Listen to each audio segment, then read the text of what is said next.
우리 옆에 분과 한번 인사하실까요? 새해 복 많이 받으십시오. 네, 구정이 지났습니다. 한 번 더 새해 인사 했으면 좋겠습니다. 명절 잘 보내셨습니까?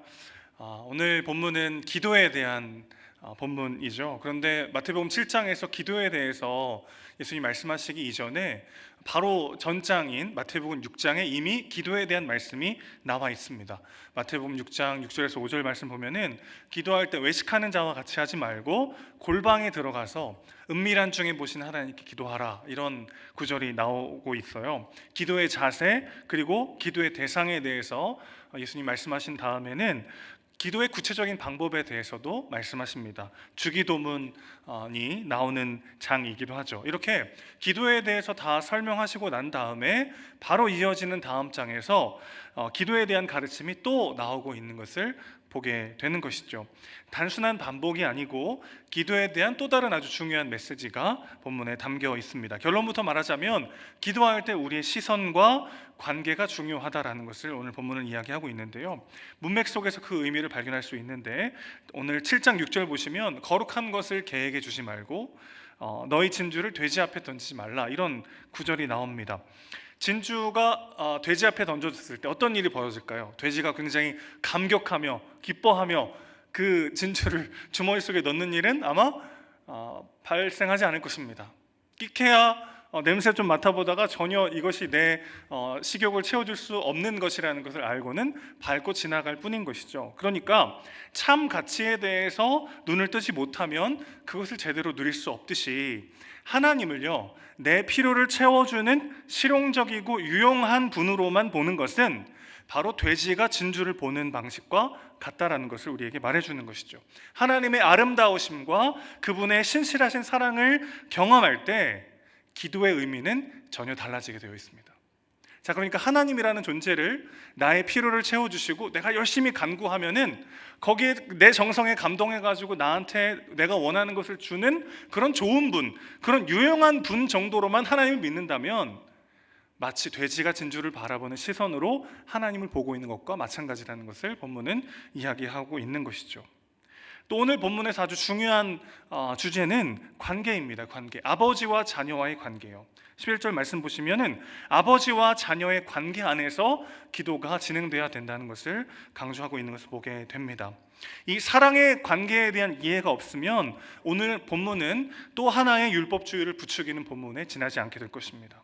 이런 고난이 온 것은 당신이 기도하지 않았기 때문입니다. 이렇게 응답의 시간이 더뎌지는 것은 당신이 간절히 기도하지 않았기 때문입니다. 이런 방식으로 우리의 기도를 오해하게 되는 것이죠. 여러분, 하나님이 우리를 사랑하신 아버지라고 하는 이 아버지와 자녀라고 하는 이 사랑의 관계 속에 우리가 있다라는 것을 우리가 정말 경험하면요, 우리에게 기도의 의미가 너무나도 달라지게 되는 것이죠. 하나님의 아름다우심과 그분의 영광을 바라보는 시선이 열리고, 우리를 너무나도 사랑하시는 아버지의 품 안에, 그 은혜 안에, 그 사랑의 관계 안에 있다라는 것을 기억할 때 기도하라고 하신 예수님의 명령 자체가 너무 다르게 다가오게 되는 거죠. 그리고 그렇게 기도할 때 어떤 결과가 다가오는가에 대한 내용도 전혀 다르게 들릴 것입니다. 그렇게 우리가 기도할 때 유익을 얻게 되는 근거도 너무나도 달라진다는 것을 우리는 보게 되는데요, 이 세 가지를 오늘 본문을 통해서 살펴보고자 합니다. 기도하라는 예수님의 명령의 진짜 의미가 무엇일까? 또 그렇게 기도할 때 우리가 받게 되는 기도의 결과는 어떠한 것인가? 그리고 그런 기도를 하는 유익을 얻게 되는 근거는 또 무엇인가? 이 세 가지를 가지고 한번 본문을 살펴보도록 하겠습니다. 첫 번째입니다. 본문에서 우리는요, 기도하라는 명령의 의미를 제대로 알 수 있게 되는 것이죠. 7절 다시 보실까요? 구하라, 찾으라, 두드리라. 아마 이 구절 모르시는 분 아무도 없을 것 같아요. 기도에 대한 아주 대표적인 본문 중에 하나인데, 구하라, 찾으라, 두드리라, 이렇게 말씀하고 계십니다. 점점 더 심화된 행동의 방식을 묘사하고 있죠. 구한다는 거는 기도하고 말한다라는 뜻이겠고, 찾으라는 거는 좀 더 일어나서 돌아다니는 것을 의미하고, 두드리라는 거는 뭔가 좀 더 적극적으로 행동하는 것을 내포하고 있는 단어이죠. 자, 이 구절의 말씀을 우리가 너의 정성이 부족하다, 더 길게 기도해야 된다, 이런 방식으로 해석해서는 안 된다는 것입니다. 어떤 방식으로 해석해야 된다는 거예요? 아버지와 자녀의 관계 안에서 이 본문을 해석해야 한다는 것이죠. 제가 집에 퇴근하면 아내를 도와주려고 뭐 이렇게 뭐 내가 뭐 도와줄 거 없어? 종종 묻습니다. 그럼 저희 아내가 뭐 설거지를 해달라, 청소를 해달라 이런 요구보다는 이런 요구를 훨씬 더 자주 해요. 애들 좀 상대해줘, 이런 얘기를 많이 합니다. 우리 어머님들 다 공감되실 텐데 끊임없이 애들이 엄마를 부르잖아요. 엄마, 엄마, 엄마. 그래서 제가 집에 가면은 애들 좀 상대해달라는 말은 뭐냐면 애들이 부를 때 좀 대답해주고 애들의 요구를 좀 들어주라, 그런 얘기거든요. 그럼 제가 이제 막 아이들과 좀 놀아주기도 하고 아이들의 이제 필요를 채워주려고 같이 있어요. 그럼 애들이 막 부릅니다. 아빠, 아빠 막 불러요. 그러다가 이제 제가 갑자기 배가 아파가지고 방에 들어가 화장실 들어가 있으면 아이들이 구하다가 아빠 아빠 하다가 없으면 어떻게 해요? 찾기 시작합니다. 아빠 어디 있어요? 찾아요. 그러다가 제가 화장실 안에 있다는 걸 알게 되면 어떻게 됩니까? 아이들이 두드리기 시작합니다. 아빠! 아빠! 그러니까 구하라, 찾으라, 두드리라, 이 말은 무슨 말이에요? 너희의 정성이 부족하다는 말이 아니라 자녀가 마치 하나님 아버지께 맡겨놨다는 듯이 그런 마음으로 간구해도 된다는 거죠. 자녀들이 뭐 어린 아이들이 부모의 어떤 건강과 컨디션과 상황을 헤아리면서 요구합니까? 그렇지 않죠. 마치 맡겨놨다는 듯이 막 얘기하다가 없으면 찾아요. 찾다가 없으면 막 두드리고 문 열고 막 난리가 납니다. 이렇게 구하라는 거예요, 하나님이. 아이가 부모를 대하듯 기도하라. 이렇게 기도해도 된다고 하나님 지금 호소하고 계신 것이죠. 왜 그럴까요? 하나님이 너무 손해나는 장사 아닌가요? 이런 꿀팁 알려주시면 안 되는 거 아닌가요? 하나님 입장에서 너무 귀찮잖아요. 하나님 입장에서는 너희가 나에게 기도하려면은 일단 양복으로 딱 입고 몸과 마음을 정결하게 해서 내가 보기에 정말 마음에 들을 만한 그런 기도들을 해라, 뭐 이렇게 쓰셔야 될 것 같은데 하나님 편에서 너무 손해보는 말씀이란 말이죠. 정말 아이가 떼를 쓰듯이 부모의 상황을 고려하지 않고 그저 자기가 필요한 것들을 마치 맡겨놓은 양 담대하게 구하는 것처럼 그렇게 자녀가 아버지에게 떼를 쓰듯 그렇게 기도하라고 하나님이 이렇게까지 알려주시는 이유가 무엇일까요, 여러분? 베푸는 사랑만 사랑이 아니죠. 당신이 필요하다고 고백하는 방식으로 그 사람을 사랑하는 방법도 있습니다. 당신이 필요해요 라고 말하는 방식으로 그 사람을 사랑하고 섬길 수가 있는 것이죠. 저희 아이들이 성경에 대해서 물어볼 때 참 보람이 있어요. 이렇게 알려주면 아이들이 그런가 막 이렇게 끄덕이고 깨달을 때 제가 되게 큰 뭔가 이렇게 효용 가치가 올라가는 것 같고 되게 아이들에게 좋은 아빠가 된 것 같은 느낌이 들어서 아이들이 성경을 가르쳐 달라고 이야기할 때 되게 마음이 뿌듯합니다. 그런데 뭐 이렇게 설명해 주려고 하면은 그거 저 다 알아요. 교회 선생님한테 배웠어요. 막 그런 얘기 하면요 속으로 이런 생각이 들어요. 야, 니네 선생님 내 제자야. 내가 니네 선생님 가르쳤어. 그런 막 마음이 드는 거죠. 자녀가 부모에게 뭔가를 요구할 때 여러분 귀찮기도 하고 힘들기도 하지만 그 안에 부모로서의 뿌듯함이 느껴질 때가 있잖아요. 자녀와 부모의 그 얼마 안 되는 존재적 차이에도 자녀가 무언가를 요구하고 무언가 의지하고 당신이 필요해요 라고 말할 때 그게 부모에게 큰 기쁨이 된다면 우리와 하나님의 말할 수 없이 어마어마하게 큰 존재적 차이를 생각했을 때 우리가 하나님께 무엇이 필요하다라고 요구한다는 것 자체가 그분께 너무나도 큰 기쁨이 된다는 것을 우리는 알게 되는 것이죠. 기도한다는 것은 우리가 소망 없는 죄인이고 절대적으로 하나님의 은혜가 필요한 존재임을 고백하는 것입니다. 동시에 그런 방식으로 하나님을 우리 삶에 초청하는 것이고 이것이 하나님과 우리 사이의 관계이며 하나님을 사랑하는 방식이라는 것입니다. 그래서요, 나는 하나님을 사랑합니다 라는 말과 동의어는 나는 기도합니다입니다. 내가 기도하는 것과 하나님을 사랑하는 것은 같은 것이죠. 하나님께 무언가 필요하다 말하는 것은 그래서 하나님을 영화롭게 하는 것입니다. 여러분, 하나님 앞에 못할 말이 뭐가 있겠어요? 하나님 앞에 간구하지 못할 게 뭐가 있겠습니까? 하나님 앞에서도 괜찮은 척, 좋은 사람인 척 그렇게 가면을 쓰고 나아갈 필요가 전혀 없다는 것이죠. 오늘 본문은요, 기도를 해야만 하는 명령을 하는 그런 본문이 아니라 하나님과 우리 사이의 관계가 무엇인지를 알려주는 그런 말씀인 것이죠. 여러분, 하나님과 어떤 관계를 맺고 계십니까? 하나님이 우리를 어떻게 사랑하고 계시는지를 우리 정말 알고 누리고 있는가?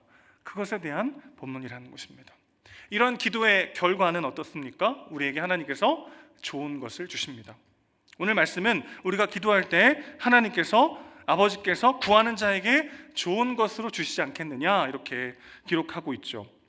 다시 6절에 돼지와 진주 비유로 돌아가 봅시다.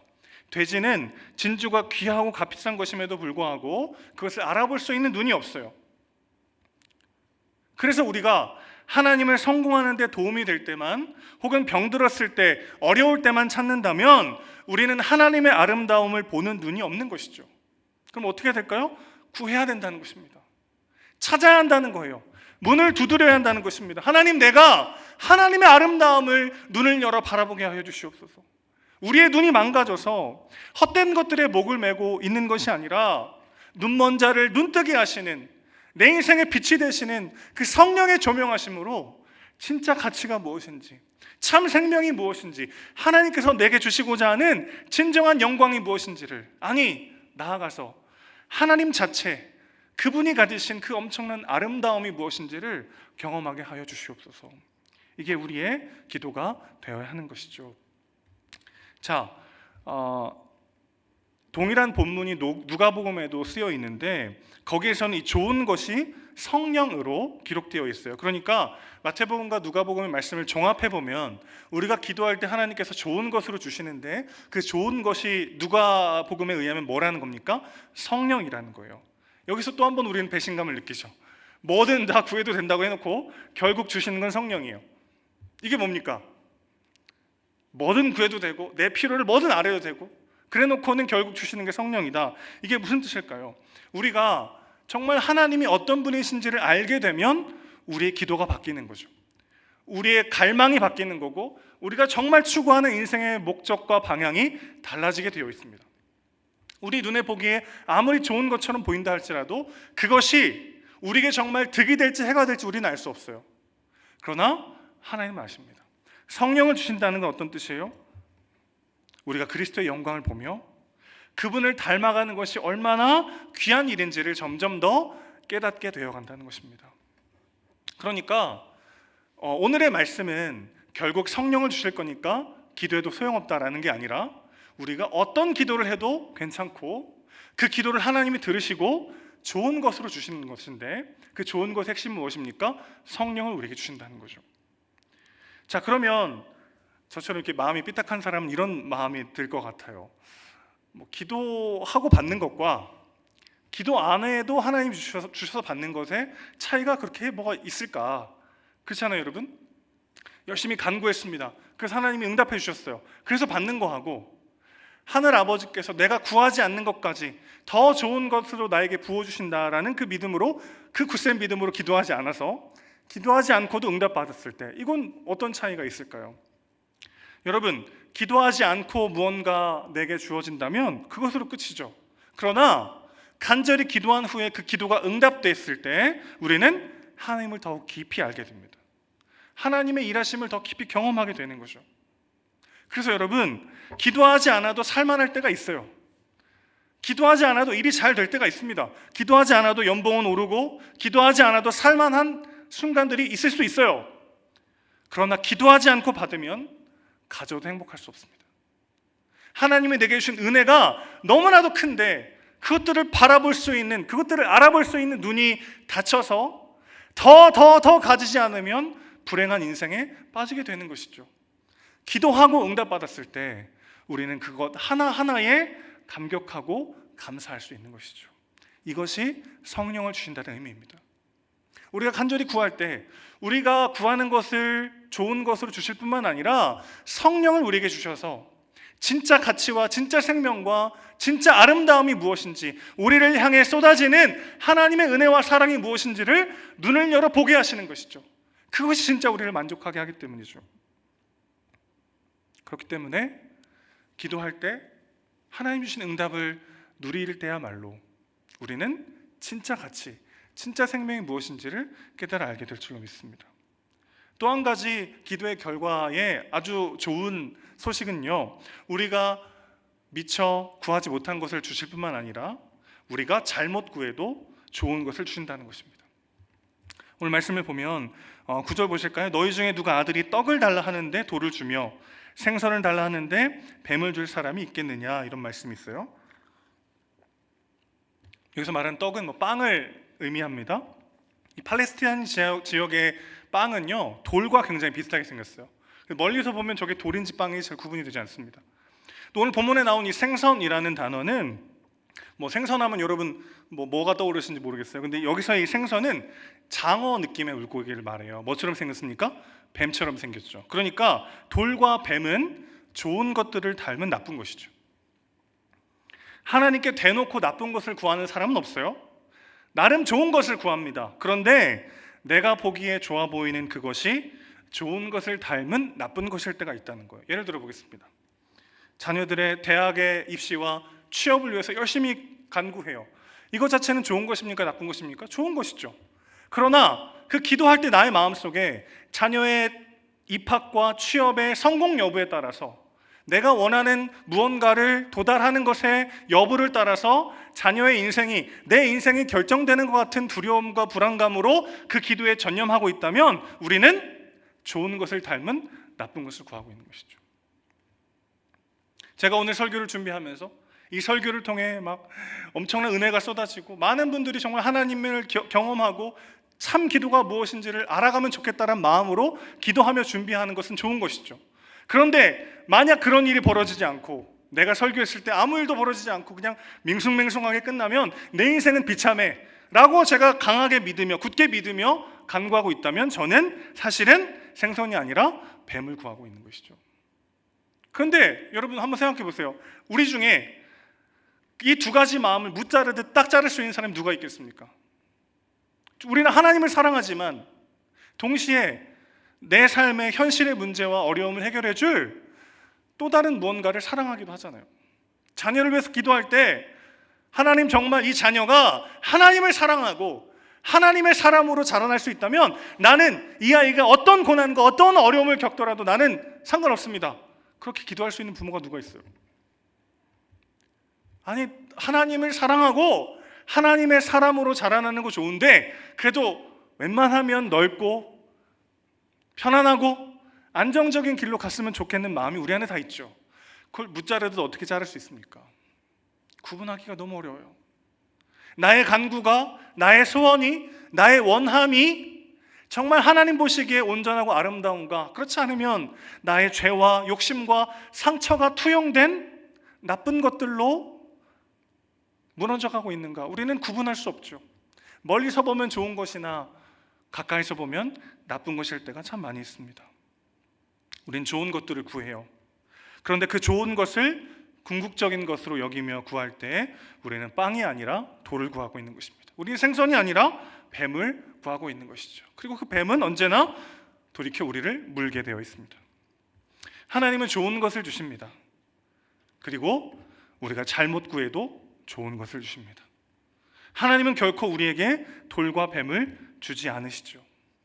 램프의 요정 지니는요, 우리가 구하는 대로 줍니다. 왜냐하면 지니는 우리를 사랑하지 않기 때문이죠. 하나님 우리를 사랑하십니다. 그래서 내가 구하는 대로 무조건 주지 않으세요. 오히려 이것이 얼마나 감사한 일인지 모르겠습니다. 지니는 무엇을 주어야 우리에게 유익할지 알지 못해요. 관심도 없어요. 그러나 하나님은 너무나도 잘 아실 뿐만 아니라 마음 다해 그것을 원하시는 분이십니다. 그러니 마음껏 기도해도 되는 것이죠. 아무거나 다 구해도 되는 것이죠. 심지어 그것이 내 욕심과 내 상처와 내 잘못된 갈망에 투영된 잘못된 기도를 할지라도 하나님 그 기도마저 들으시고 받으시고 좋은 것으로 바꿔서 우리에게 응답하시는 분이신 줄로 믿습니다. 그렇기 때문에 잘못 기도하는 건 없어요. 기도하지 않는 것이 문제지요. 진짜 기도에 관해서 문제는요, 내가 잘못된 것을 구하는 것이 문제가 아니라 기도하지 않는 것이 기도에 관한 유일한 문제인 것이죠. 그래서 예수님은 지금 호소하고 계신 거예요. 구하라, 찾으라, 두드리라. 너희가 뭐라도 기도하면 내가 그 기도를 사용하여 너에게 복이 되게 할 것이다. 이것이 우리 예수님의 우리를 향한 간절한 마음인 것입니다. 다시 한번 강조하고 싶어요, 여러분. 하나님께 기도하지 못할 게 뭐가 있겠어요?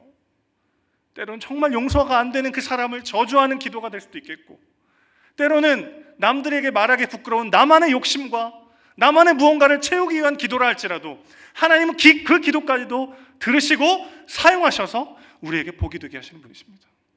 그러니 기도에 있어서 문제는 잘못 구하는 기도가 아니라 기도를 안 하는 것, 기도를 하지 않는 것, 그것이 유일한 문제인 것이죠. 그러니 마음껏 기도하십시오. 기도는 우리의 특권이자 사명입니다. 기도는 하나님을 영화롭게 하는 우리의 사명인 것이죠. 나쁘게 기도해도, 좋지 못하는 것을 기도해도 하나님이 걸으실 것입니다. 하나님이 나쁜 것을 구해도 좋은 것을 주실 것입니다. 구해도 안 주신다는 것이 아니라 마음껏 구해도 된다는 뜻이죠. 두려움 없이 구해도 된다는 것이죠. 하나님이 친히 우리를 설득하실 것입니다. 하나님이 친히 우리의 삶을 개입하시고 변화시키시고 만들어 가실 것입니다. 저는 내가 그저 돈, 성공, 명예, 인기, 세상 사람들이 추구하는 똑같은 것을 추구하며 기도했다 할지라도 기도하다 보면 어느새 하나님 내 안에 오셔서 내 마음을 바꿔가시고 우리를 설득되어 가시는 거죠. 다 설득된 다음에 기도하면 평생 기도할 수 있는 사람이 없어요. 좋은 기도만 하려고 하다 보면 기도할 수 있는 게 없어요. 마음에 와닿지 않아요. 사실 정말 우리가 기도하고 싶은 건 따로 있잖아요. 하나님, 이 문제 꼭 풀려야 됩니다. 꼭 이번 달 안에 해결돼야 됩니다. 하나님, 반드시 이 병 고쳐주셔야 합니다. 하나님, 이번 주까지 이거 해결 안 되면 우리 죽습니다. 이런 기도예요. 이런 기도. 그런 기도라도 하나님이 하라는 거예요. 그런 기도라도 하나님이 사용하시겠다는 거예요. 문제는 뭐예요? 기도하지 않는다는 거예요. 현실에 눌려서 내 연약함에 주저해서 기도하지 않는 것이 가장 큰 문제이지, 기도할 때 하나님이 그 모든 기도를 사용하신다는 것입니다. 누가 봐도 하나님이 밑보는 장사죠. 누가 봐도 하나님의 손해예요. 이런 유익을 얻게 되는 근거가 무엇입니까? 정말 이렇게 기도해도 될까요? 11절 보세요. 너희가 악한 자라도 좋은 것으로 자식에게 줄 줄 알거든, 이렇게 되어 있습니다. 여러분, 만약 너희가 악한 자라고 할지라도가 아니에요. 너희가 악하다라는 단언이에요. 너희는 악한 자다. 그러나 악한 너희들도 자녀들에게 좋은 거 줄 줄 알지 않느냐, 이렇게 표현되어 있어요. 악한 우리가 어떻게 이렇게 말도 안 되는 기도의 특권을 누릴 수가 있겠습니까? 자, 그러니까 정말 마음 다해 기도하려면 이렇게 기도할 수 있는 근거가 확실해야 돼요. 그렇죠? 아무리 저 목사 설교 한번 잘못 들어가지고 내가 잘못 기도했다가 하나님한테 벌 받으면 안 되는 그런 마음이 있을 수 있잖아요. 우리가 정말 이런 어마어마한 기도의 특권을 정말 누릴 수 있는 그 기도의 근거가 무엇입니까? 우리는 악한 자인데 하나님도 아시잖아요. 너희가 악한 자다. 그렇게 자명하게 선포하셨는데 우리가 악한 자임에도 불구하고 이렇게 어마어마한 기도의 특권을 누릴 수 있는 이유가 무엇입니까? 유일하게 선하신 분이 떡 대신 돌을 받으셨기 때문입니다. 생선 대신 뱀을 받으셨기 때문입니다. 마태복음 4장에는 예수께서 성령께 이끌려 광야로 나가서 금식하는 사건이 기록되어 있죠. 성자 예수님이, 죄 없으신 성자 예수님이 하나님께 내쫓겨서 공생애를 시작하자마자 그분의 빵을 빼앗기시게 되었습니다. 광야에는 먹을 게 없어요. 거기에는 돌밖에 없습니다. 아버지 하나님께서 자신의 유일한 아들에게 떡이 아니라 돌을 주셨습니다. 그리고 40일이 지났을 때 예수님 앞에는 생선이 아니라 뱀이 기다리고 있었어요. 광야에서 금식하며 몸과 마음이 다 지쳐 쓰러져 있을 때 예수님은 생선이 아니라 뱀으로 상징되는 사탄이 그에게 다가오셨죠. 죄 없으신 선한 자가 굶주리시고 가장 나쁜 것을 받으심으로 악한 우리가 기도할 때 필요를 채워주는 하나님을 경험하게 되었어요. 가장 좋은 것을 주신 하나님을 경험하게 되었습니다. 그러니 여러분, 기도하십시오. 기도함으로 그 하나님의 사랑을 누린 우리 모두가 되길 소망합니다. 기도함으로 그 하나님을 영화롭게 하십시오. 우리가 하나님을 영화롭게 할 수 있는 다른 방법이 뭐가 있겠어요? 우리의 실력? 우리의 노력? 우리 어떠함으로 어떻게 하나님을 영화롭게 할 수 있겠습니까? 기도함으로 하나님을 영화롭게 할 수 있습니다. 기도함으로 하나님을 사랑할 수 있습니다. 혹시 언제까지 기도해야 됩니까? 언제 응답하십니까? 이런 답답함에 시달리고 계신 분 계십니까? 오늘 8절 말씀 보면 두드리라 라는 단어가 나와요. 쾅쾅쾅 세게 계속해서 두드린다는 뜻입니다. 이 단어가 신약 성경을 보면요, 사도행전에 잠깐 등장하고 자취를 감춰요. 그러다가 요한계시록 3장 20절에 다시 등장합니다. 볼지어다 내가 문 밖에 서서 두드리노니 누구든지 내 음성을 듣고 문을 열면 내가 그에게로 들어와 그와 더불어 먹고 그는 나와 더불어 먹으리라. 왜 이렇게 기도가 응답되지 않을까? 하나님 언제 대체 역사하십니까? 그렇게 한탄하고 있을 때 예수님 내 문 앞에서 계속해서 두드리고 계시던 것이죠. 오늘도 다시 내 안에 들어오셔서 우리가 진정한 영광과 기쁨과 생명을 마음껏 누리길 원하시는 마음으로 우리의 마음을 두드리고 계시다는 것입니다. 그러니 우리가 해야 할 것은 무엇이죠? 사실 구하고 찾고 두드릴 게 없어요. 예수님이 다 하셨습니다. 우리가 하는 건 그분의 손을 잡는 것뿐입니다. 오늘 입을 열어 그 주님께 내 마음을 토로하고 호소하고 쏟아내는 것뿐입니다. 나머지는 우리 주님께서 다 하실 것입니다. 그것이 자녀됨의 특권입니다. 그것이 우리에게 기도하라고 호소하시는 주님의 명령의 의미인 줄로 믿습니다. 그 기도를 누리며 그 기도를 사용하며 그 기도를 통해 하나님을 영화롭게 하는 우리 모두가 되시기를 주님의 이름으로 축원합니다. 아멘. 기도하겠습니다.